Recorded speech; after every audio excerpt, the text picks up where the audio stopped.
Yan guys, sino bang nakain nito sa ulam na to? O, sige nga. Comment dyan sa nakain yan. Kamatis na may bagoong. Yummy. Nakain ba kayo nito? Ang sarap ng ulam ko guys.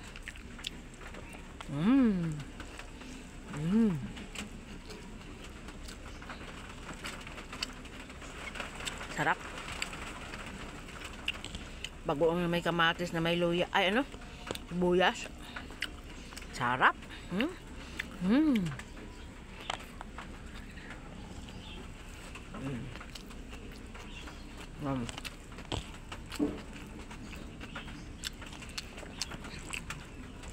Ayan lang yung nakakayanan guys. Tapos yung bigas nito guys, galing pa to sa barangay guys. Na bigas, wala na kaming pambili bigas guys.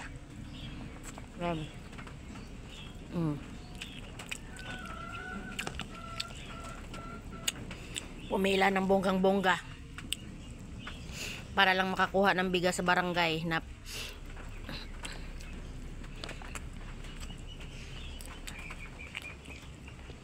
para lang mayroong ano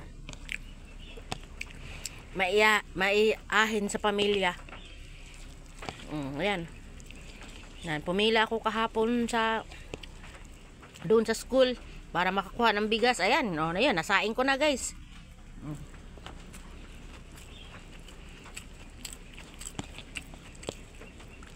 Yan.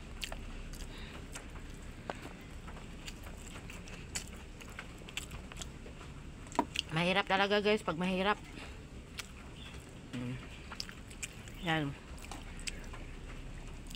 Pag mahirap ka, talagang mahirap ka. Wala ka ng ibang mapupuntahan.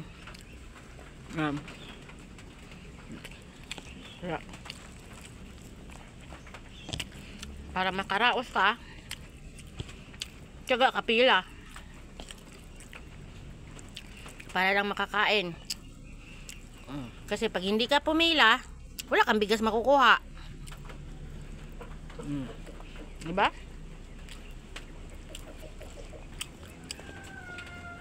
Kahit na ulan, sige lang. Pila.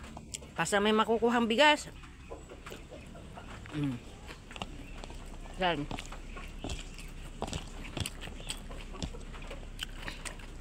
Sabi pa nga, lahat daw makakuha ng tagli 5 kilo. Wala nga 5 kilo.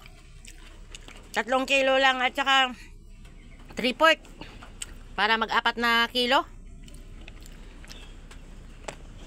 Yan. So at least mayroong naisaing, mairaos yung gutom, di ba? Yan.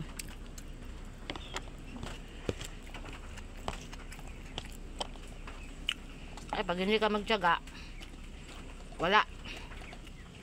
Gutom ang pamilya. Di ba?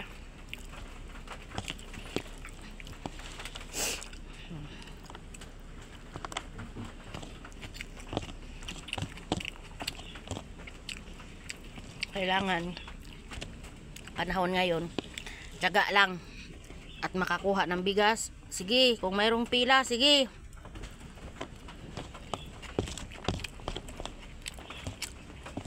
Go lang para lang may maihain ang pamilya. Laman sikmura din to guys.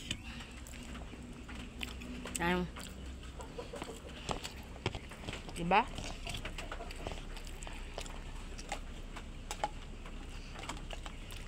Kung hindi ka magtiyaga, wala kang nilaga.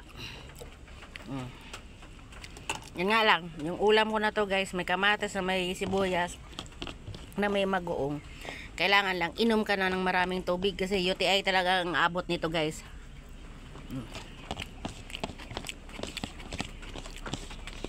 At least may nalaman ang sikmura, hindi mo lipasan ng gutom. Yan. Salamat sa nagpaabot ng bigas sa amin. Thank you sa inyo. Wala na guys. Ubos na. Ubos na rin yung ulam ko. Bagoong lang yan guys, oh. Ayan na, bagoong. Ayan. Thank you Lord sa biyaya.